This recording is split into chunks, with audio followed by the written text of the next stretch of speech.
Here we go, welcome back. Now the burrito. Okay, we're going to start off and make the rice. For this you need 420 mils of chicken stock. We're going to need about 110 grams of tomatoes, a couple of cloves of garlic, and a quarter of an onion. 140 grams of rice as well. Good, let's get on with it. Okay, start with a pan and we're going to put in a couple of tablespoons or so of oil into this. We're going to fry the rice up. First of all, give it a nice toasty note. There goes the rice. All of this goes in once the oil has got to heat. And the tomatoes, which are blitzed up with the onions and the garlic. We're going to add those just after the rice. And then, of course, in goes the chicken stock. Nice and simple. Okay, right, let's get ready and get the oil heated up, and then I'll show you how to cook the rice and to steam it properly. Good. When our oil's hot enough, we pop in the rice, and we want to toast this for about 5 to 8 minutes. As I say, you want to coat it nicely in the oil and get a good toasty note to it. Adds to the overall flavour once the rice has absorbed the water and the flavour from the vegetables. Give it a good stir, there you coated. Good, right, we can leave that to fry for 5. And then in goes with the blitz now, tomatoes, onions and garlic. And it's about another 3 to 5 minutes for these. You really just want to mix them well with the rice that's already in there and just cook off a little bit of that additional moisture. Not long at all with this one. It's a good stir, there we go, right. Pretty much going to be ready for the chicken stock soon. Let's get that ready. Okay, when that's had about 5 minutes, it'll look something like this, and the chicken stock's ready to go in. 420 mils of this chicken stock. I want to get that in there and then bring that up to the boil. Increase your heat a little bit. Let's get that on a boil.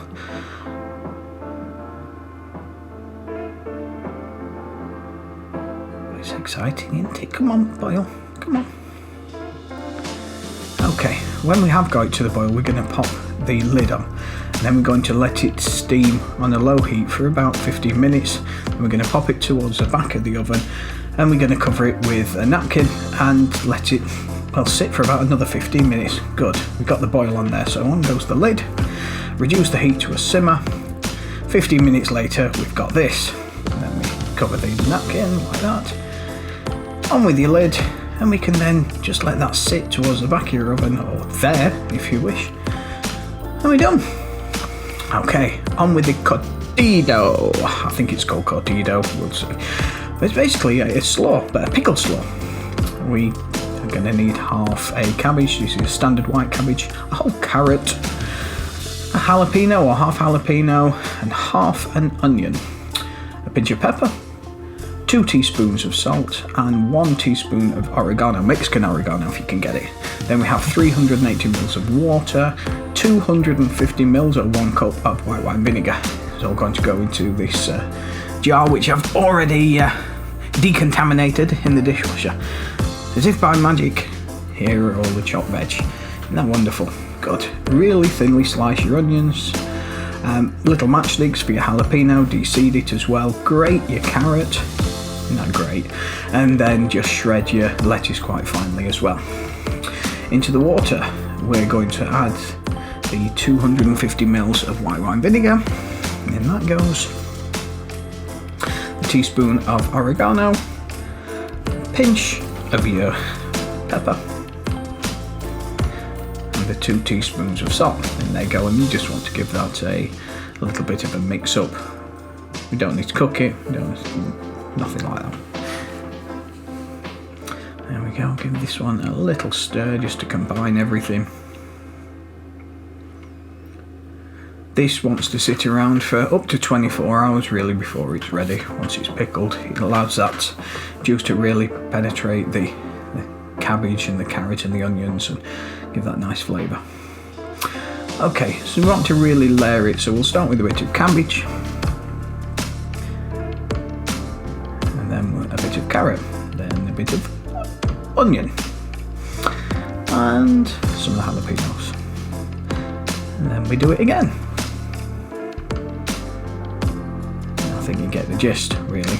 So I'm going to speed it along a little bit and show you the finished product. But yeah, we want to pack this all in until it's all done. There, good, we've got all the veg in now. Let's fill the jar, so we now want to pour in our mixture that we've just made there and fill it all up. What we really want to do with this is make sure that everything gets a nice coat, and if you can, if you find you want to keep everything submerged under the liquid itself, what I did after off camera was to add a glass to this jar just to push everything down and keep it submerged, and then you get that nice pickle. But this chopstick works well to just get rid of any air pockets that we've got in there, and you can see how it's reducing quite a bit. And that's your Curtido.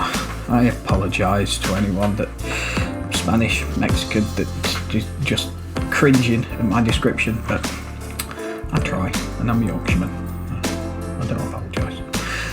Okay, on with making the burrito. So, you will have seen the, well, this is cheese. You will have seen cheese before. Most people have seen cheese. You will have seen the birria, beef, and the chorizo and potatoes, yes, potatoes, and that's what this goes into. So first your beef goes down. This was lovely and tender after that overnight braise in the slow cooker. Great reason for you to use it if you've tried that recipe that's also in my list, so please view it if you've not already. It helps make this amazing burrito. It is so nice. I'm going to pack this really high just so I can throw it all over the place and challenge myself to close it. Good, that's the beef in there. On with the potatoes. These are the potato and the chorizo hash that's, once again, is in an earlier video. Great for this. The Mexicans have different sort of sandwiches throughout Mexico, and one of them is called the poblado. Once again, I'm sorry for that pronunciation, but that has chorizo in and potatoes. It works really well with the beef. Complements it well, both the potatoes and the chorizo do. Keep that tidy. Right, in with the Curtido, your pickled slaw, a little bit of this, and your salt, fat, acid. This is what makes a good complete mouth feel experience. Oh, and the rice, yes, the rice, here we go. So this is what you're going to end up once you've sat your rice there. A nice simple Mexican rice. It's very flavoursome, very easy. Bit of coriander, not only garnish, adds a lovely flavour, not from those people who think it tastes like soap, and it doesn't, and a squeeze of lime, nice bit of sharpness and extra acid in there. Right, let's try and fold this. One. There we go. Give that a little tuck in there.